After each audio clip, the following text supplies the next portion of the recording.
Look how cool I am. Gotta capture this. This is such a fun photo. Hi everyone, I'm Claire Saffitz. Welcome to my home kitchen. It's a beautiful day outside, so we're gonna actually go outside and do some outdoor cooking over our fire pit. And I'm gonna be making my ideal, perfect breakfast sandwich. It's something I've been thinking about for years. I'm gonna do a little breakfast sausage. I'm gonna fry some eggs, griddle up some English muffins. I really like American cheese and it's going on the sandwiches. So I'm just so excited to put this all together and also to spend a little time outside.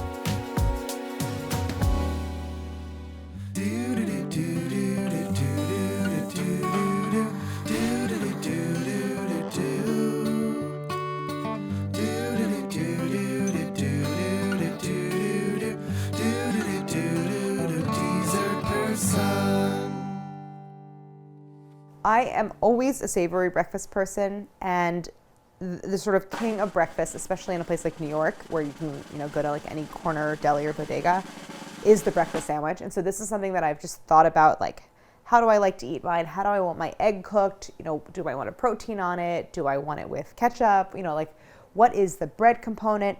I thought about it and thought about it and thought about it. And this is kind of where I've landed, where if I'm making it myself, like, this is what I want it to be.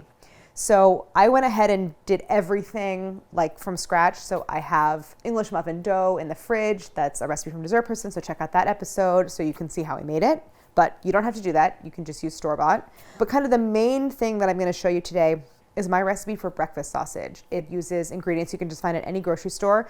But it's kind of amazing how it comes together, and it's that perfect, like, sweet, herby, garlicky, fennel-y combination, and it's not in a casing, so it's just super easy to make. All you need is a bowl, form it into patties, and then we're gonna take it outside, throw it on the griddle. I like a bodega breakfast sandwich, but often the bread is kind of, like, on a roll, it's kind of old, which is not necessarily makes it bad, but I do love, like, a corner deli or bodega breakfast sandwich is pretty good on a roll. I think roll is the way to go, except for I'm using English muffin. I think in like a make it at home kind of capacity, your best bet is probably an English muffin because it's like has the right structure. And I also like the size of it. Like one egg is kind of like the perfect size portion for an English muffin. It's soft enough to bite through, but like also gives you a little crunch when toasted.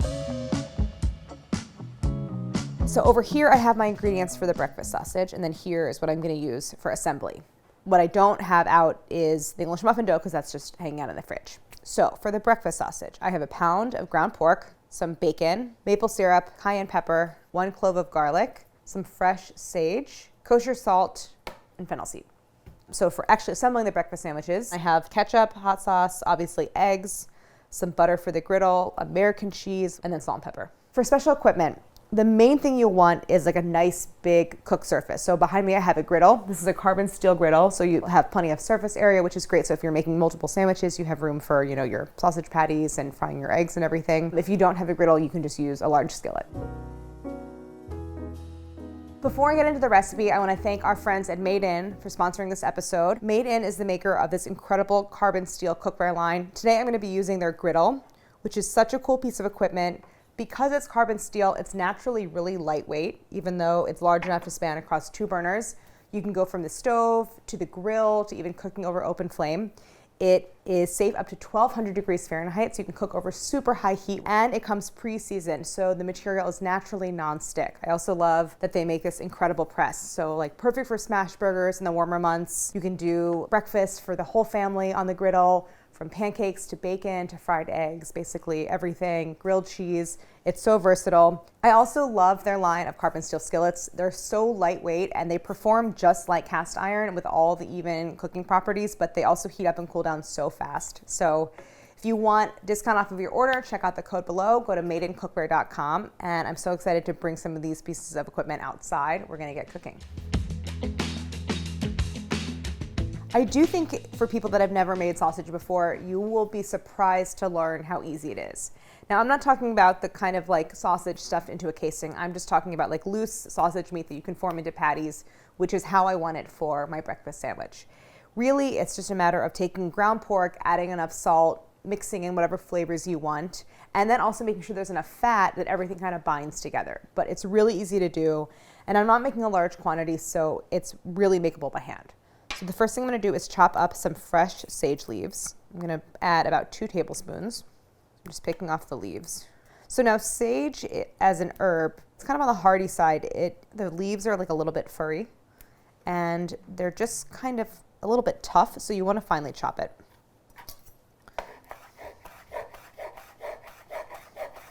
It smells so good. It smells like Thanksgiving.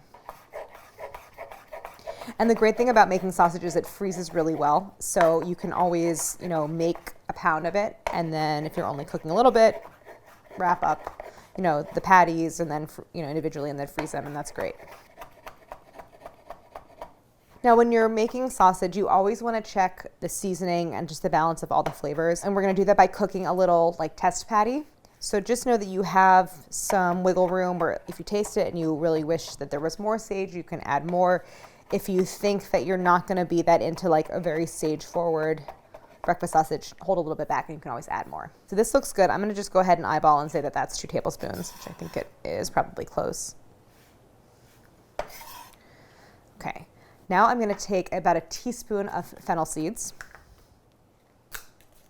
And I'm going to try to chop them up on my cutting board. They kind of want to fly around, but do your best. You can also just kind of smash them a little bit with the side of the knife. But fennel seed, classic flavor, you'll find it in Italian sausage and a lot of other styles of sausage. So I kind of cut my hand around it a little bit just to prevent pieces from flying all over the place. And I don't really lift my knife up very high. I'm really just almost crushing it / chopping it. And you don't have to go crazy with this. It's okay if they're not all uniformly finely chopped. I just want to break it up a little bit so that I get good distribution throughout the sausage. Why do they want to jump like fleas? Because I guess it's because it's they're curved, so they're not really on a flat surface. So I'm just gonna add that. Now I'm gonna grate in some garlic, just 1 clove. The funny story behind this recipe is that I had originally included this recipe in Dessert Person, and after kind of chatting with my editor, I had to cut recipes. And so this is one of the ones that I cut, but it was meant to go alongside the English muffin recipe, which is what I'm making today, because I love breakfast sandwiches so much, and I particularly love breakfast sausage. So even though it's a great recipe and I love it, it just didn't really fit that well into the book. Now I'm gonna add a little bit of cayenne for heat. Not a lot, just about a 1/4 teaspoon, which ends up being, I would say, maybe 2 pinches. So that's probably 1/8 of a teaspoon. We'll call that a 1/4 teaspoon total. It's kind of just enough to give it some warmth, and the heat does sort of bring out the flavor of everything else. Plus I love that sweet spicy combo. Now I'm going to add some maple syrup. This is very important in breakfast sausage. It needs all that sweetness. I love having that maple flavor in there. A tablespoon of this. Do you have maple trees on your property? We do have maple trees, and we are going to do some maple tapping this year. Just see what happens. Generally with seasoning meat, a pound of meat to a teaspoon of kosher salt, at least if you're using Diamond Crystal Kosher, is kind of the rule of thumb. Sometimes it needs a little bit more, but I'm gonna add bacon. That's gonna be contributing a lot of salt. So just sprinkle this on there. So this is a teaspoon of salt, and now I'm adding bacon. You kind of get the best of both worlds. Do you want a bacon, egg, and cheese or a sausage, egg, and cheese? Well, actually you could just have a sausage, egg, and cheese made with bacon. I wanna really finely chop the bacon, but bacon is very soft because of all of that fat, so I actually have it in the freezer. It's been in the freezer for 15 minutes, and it's just firming up. I don't want to freeze it solid. I just want to get it firm so I can chop it. It's easy to cut because it's so cold. And so basically I just want to cut this as finely as possible. Is it because it's so cold, or is it the brand of the knife? The knife is a huge part of it, for sure. You are truly chopping it fine. Yeah. And I'm going to go back over it too. If you had to choose though, sausage versus bacon? I always choose a sausage, egg, and cheese over a bacon, egg, and cheese. Always. I love sausage. And bacon I like, but I often think that bacon can be so salty and so kind of smoked that it's just overpowering a little bit and really saturating. With a pack of bacon, there'll be kind of a mix of fattier and leaner pieces. Are you saying choose the fattier one? Yeah. If in your pack you have some slices with more fat than others, I would go with the fattier slices. It's so funny. I grew up in St. Louis and we ate pork. And St. Louis is a barbecue town, specifically pork ribs, St. Louis style ribs. But we somehow didn't have bacon. And we weren't kosher. It didn't really have anything to do with that. And so it's bacon is more something, I've developed a relationship with bacon later in life. And we're very happy together. Since you tried bacon later, do you remember the first time you had bacon? And you're like, where's this been, Mom? Well, no, I had bacon like out, you know, like out to a diner or that kind of thing. But I do kind of remember the first time having it like in our house. And it was like weird. It was like, why have we never had this? So remember, this bacon is usually quite salty. This is going to contribute its own seasoning to the sausage. The size of the bits, it's not totally uniform. Some of it is really fine. Some of it's a little bit chunkier, which is no problem. So I'm going to add this to the bowl. Also, another important aspect of sausage making is you want your ingredients to be cold. I'm going to mix actually with bare hands. Make sure your hands are clean. So I'm going to wash mine. Hi, Archiekins. So now I'm going to mix. And it's kind of like a kneading motion. So if you've ever made bread before, it's a kind of like folding, taking the mixture and folding it back onto itself and sort of pressing. So everything is distributed evenly throughout. And then you want to continue mixing until you hit a couple of endpoints. And this is how you know that you've developed sort of enough of this cohesion in the mix that it's going to hold together and give you that sausage texture. I know I've mixed it enough when the mixture starts to like push against me a little bit and there's a bounciness to it. I'm also going to see a bit of a film develop around the side of the bowl. So I'm going to keep mixing, folding, and then rotating. So I'm starting to notice some differences. I'm getting a little bit of a film around the bowl. The whole thing just feels stickier, and that is another sign that we're kind of getting there. It's also holding together in a mass. And overall, when I press down on it, it's just giving more resistance. So I think I have to keep going a little bit. It's best to err on the side of under mixing because we're going to do a little test patty. And if it's under mixed at that point, you can just mix it more. So you can't really go in reverse. Okay, so I feel like we're probably good. It's pretty sticky. It's pretty firm. You can see the side of the bowl has that film. So for a test patty, I'm just going to pinch off like about a tablespoon of my mixture and flatten into a little patty. And I'm just going to cook this and taste it. So I'm going to get one of these carbon steel skillets preheating just so we can make sure that we like the seasoning and the mixing of the sausage. So this has just been on for maybe like 45 seconds and it's heating up so fast in this carbon steel. So I think it's actually good to go. You don't need super high heat for this either. You just want to cook it through. So I'm going to grab my little test patty, nice sizzle. And when you're cooking sausage, you generally don't have to add any fat to the pan because there's so much fat in there that, you know, it won't have any problem. And some of that's going to render out. I'm checking two things for the test patty. The first thing I'm checking is seasoning. Does it have enough salt? Does it have too much salt? And then I'm also just sort of checking like overall flavor profile. Do I want to add more maple? Does it need that extra sweetness? Like how's the sage? How's the garlic? And then the other main thing I'm testing is texture. Does it have that like sort of bounciness that I want from sausage meat? Is it holding together? Is there like good sort of cohesion? And it just kind of falls apart. That means it needs to be worked a little bit more. If you overwork it considerably, what's going to happen is it's still going to have that bounciness, but it's going to like turn into crumbles. One great thing about breakfast sausage, because of the sugar content from the maple, you get great browning on it. So this I didn't even really, you don't have to like sear this. This feels great. I know it's cooked all the way. Kind of cook it most of the way on the first side.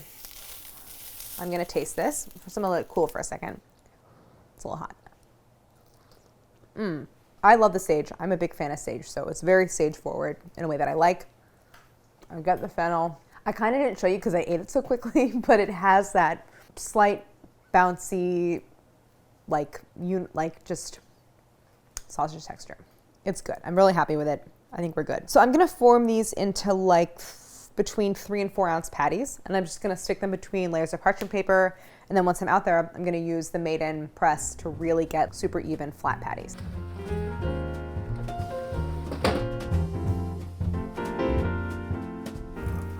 Oh, yeah, we got chicken company. Okay, so here I have everything ready to go. I just put the griddle on, so I have this cooking grate above the fire pit, and half the griddle is kind of right over the hottest part of the fire. The other half is kind of off to the side. So this will be my cooler cooking zone. This will be hotter. It's gonna get really hot, and I definitely wanna cook my English muffins on the cooler side, so I'm gonna start with that. The dough for the English muffins is really wet, so I have it on grease parchment, and I'm not even going to try to get it off the parchment. I can just put it directly onto the griddle on the parchment and then take the parchment off after it's cooked. See how that one's getting real big. When you're cooking English muffins, I want good color, but I also want to make sure that the dough is cooked through. The heat should sort of be right at that point where by the time you have good color on it, you don't have any raw dough in the center. So I can always keep flipping them back and forth, and I can pull it toward me to make it a little cooler. But these look good so far.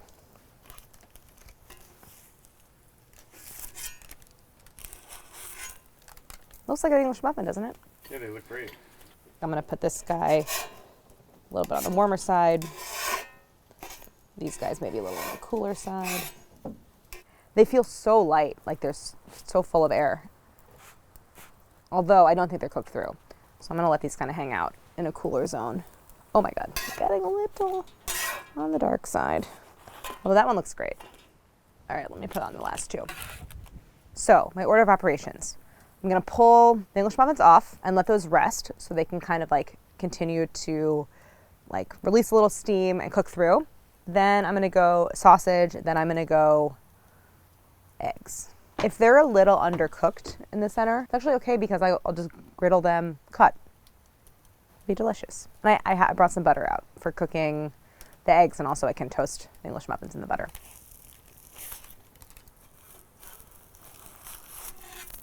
This is the most relaxed video. I get to sit down. We should do more videos where I can sit down the whole time.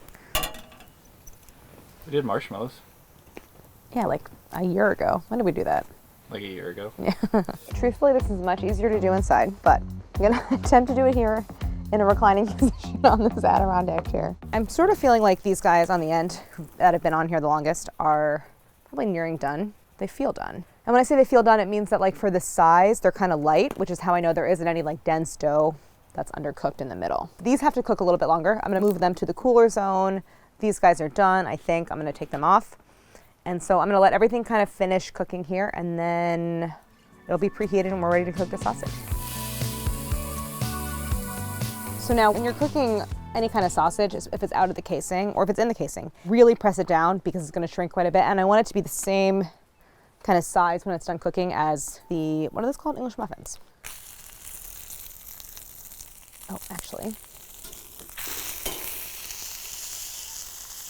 Ooh, this is so satisfying. It really is. And I'm using the parchment so that it doesn't stick to the press. But if you don't have parchment, you can just hit it with a little oil. Make a non-stick surface. That looks so good. I only brought out 3 patties because I think at most I'm gonna make 3 sandwiches.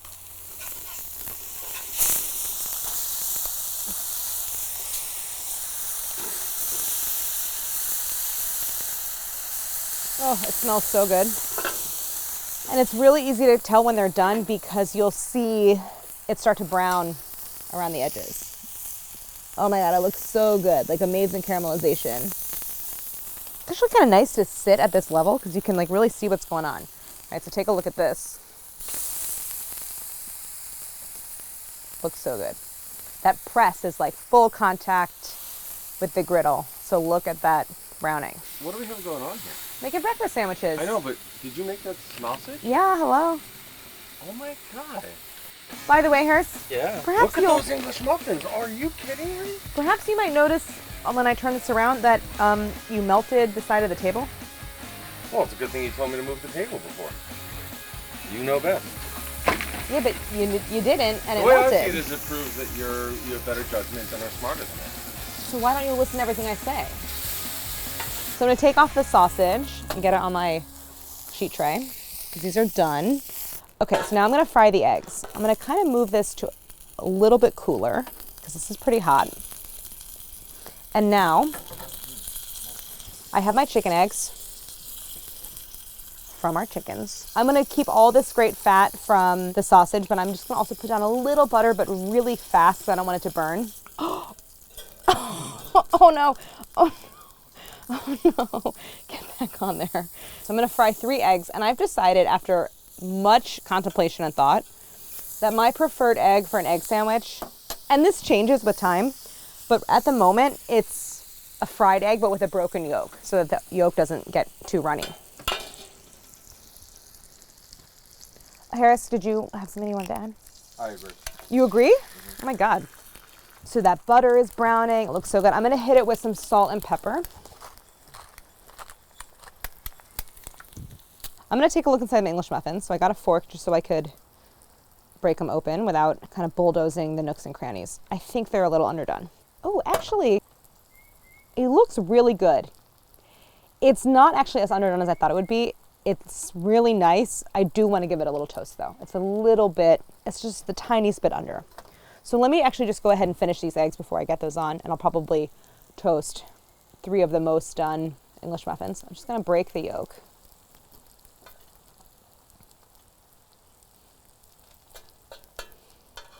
I'm gonna flip them so fast because I just wanna set the yolk a little bit, and then I'm gonna move them to the cool side. Just the fastest little kiss on that second side. Like that's it.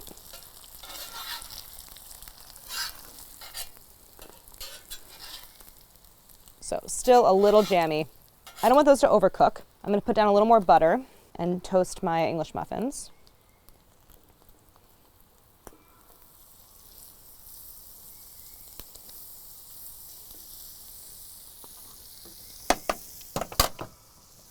Looks so good.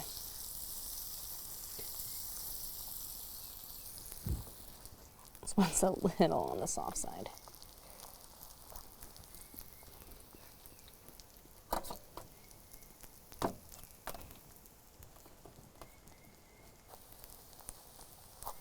Take these eggs off so they don't overcook.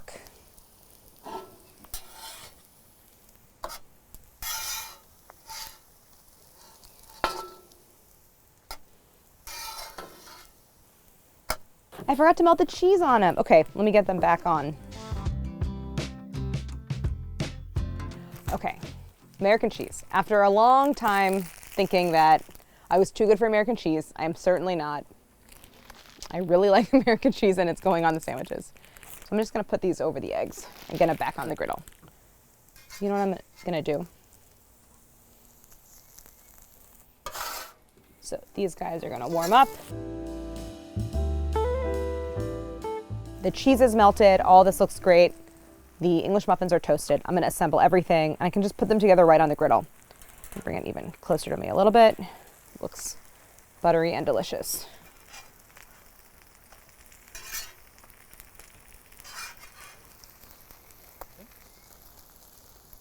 Oh my God, these look insane.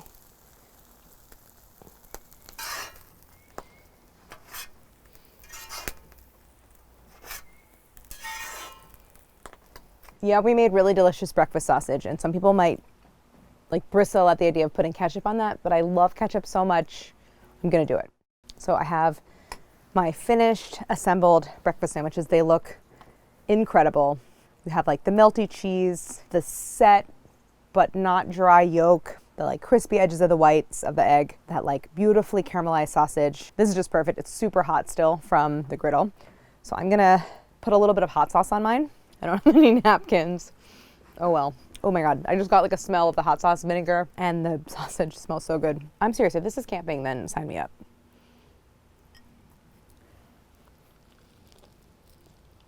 Are you gonna stay outside tonight? No. There's something about the grilled at high heat flavor of the English muffin that gave me like Neapolitan pizza with like that, like even a little bit of char on the outside from super high heat. The sausage, like it blends really well with everything, but you get the sage, you get the fennel. And what I love about it is like when you're eating it, it all kind of like eats the same way. So I'm not like squishing out the egg or, you know, losing the yolk or anything like that. It's just really good. I nailed it. I really did. Even making 3 breakfast sandwiches, I used the whole griddle, the whole surface. So, you know, obviously cooking for even more than that, you're gonna want all of that surface area. So it's just a great tool. And I love that you can do zone heating with it. Oh God, this feels good. Sometimes I'm like, I made that. It's delicious. I need a napkin. I'm very excited for you guys to try these. 3 was the right number. None for Harris. You can have the rest of mine. Cooking over an open fire, very different kind of thing than like cooking on our induction inside, but the Made In carbon steel works on like any cook service. I want to thank our partners at Made In for sponsoring this episode. Go to madeincookware.com, check out their full line of carbon steel cookware, but especially their griddle plus their press. So much fun to cook on and just such smart, thoughtful design. So thank you so much for watching, and don't forget to like and subscribe.